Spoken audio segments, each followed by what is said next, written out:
Since Israel began its concerted attack on Iran almost a week ago, calls for regime change have grown louder.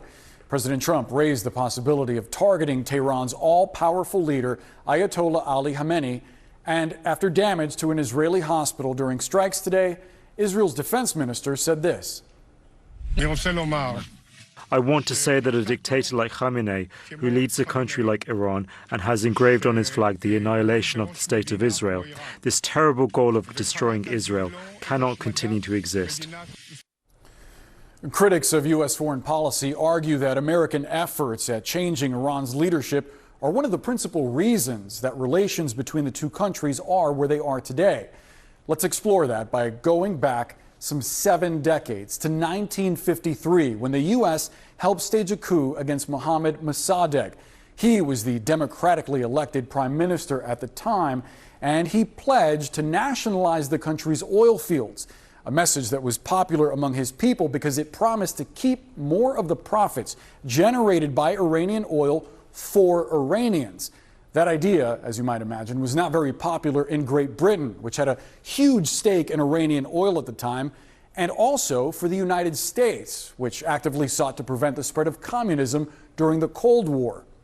Back then, the West's ultimate goal was to consolidate the power of a monarch, Mohammad Reza Pahlavi, and as well to appoint a new prime minister, General Fazlollah Zahedi. Part of what became known as Operation Ajax involved the CIA, with help from the UK, stoking fervor with propaganda and large-scale protests against Mossadegh's populist coalition. Protesters were soon bolstered by support from the Iranian army, and the then democratically elected leader was forced into house arrest.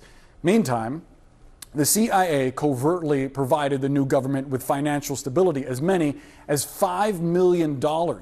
Iran spent decades with a Western-backed PM and Shah in place, though many resented the foreign influence and their alleged corruption and oppressive tactics against dissidents, which stoked anti-American sentiment for decades.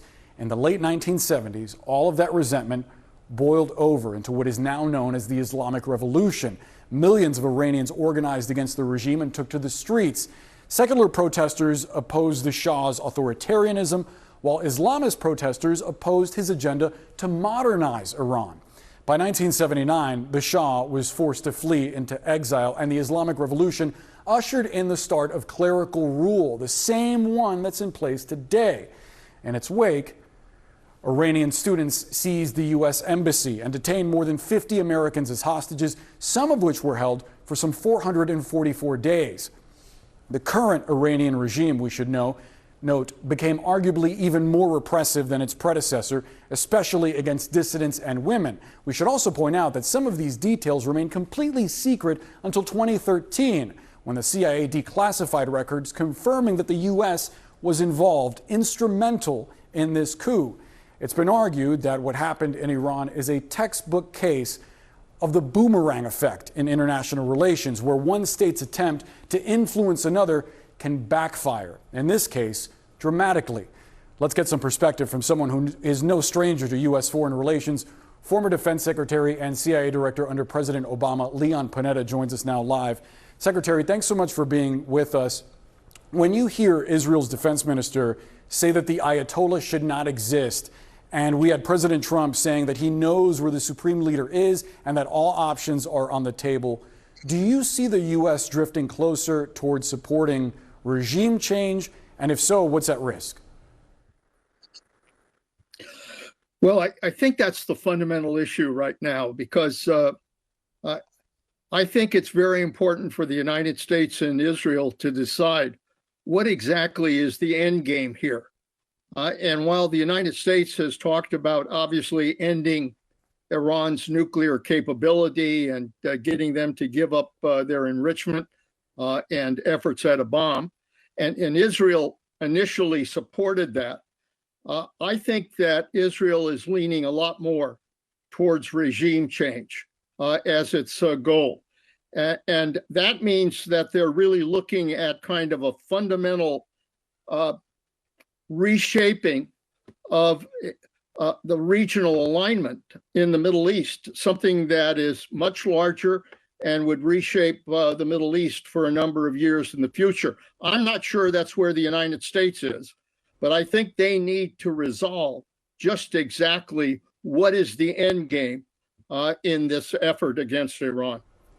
To that point, it's clear that at least for President Trump, he is putting a lot of stake into diplomacy, giving at least 2 more weeks for that to take its course, even though he previously said that the United States gave Iran 2 months and it didn't go anywhere. What do you make of this sort of 2-week, somewhat ultimatum from the president?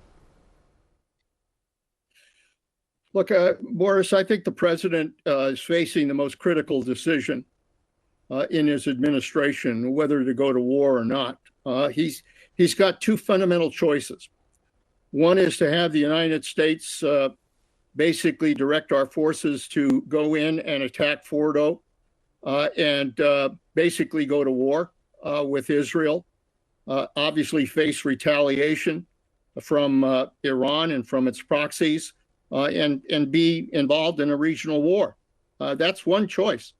The other choice is for the United States to step back and let Israel basically continue to conduct its attacks, hoping that that puts pressure on Iran to essentially give up on its nuclear capability.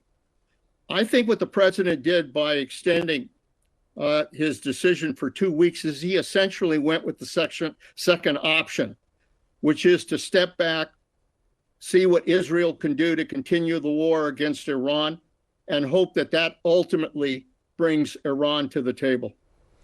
And if Iran does come to the table, what would you say is the likelihood that they would give up any kind of uranium enrichment, which the president and obviously his allies are calling for? I don't think Iran has any choice here. I think Iran does face the possibility of regime change and an end to their rule in Iran.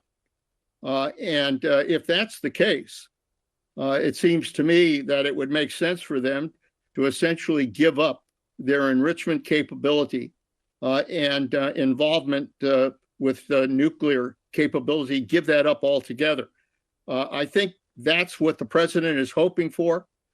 I think the real issue I see is whether or not, if Iran does that, will Israel accept that as a way to ultimately end this war, or will it continue the war until it brings down the regime?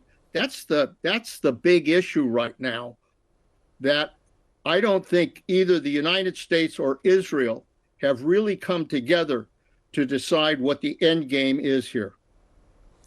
Former Defense Secretary Leon Panetta, thanks so much for sharing your point of view. Good to be with you.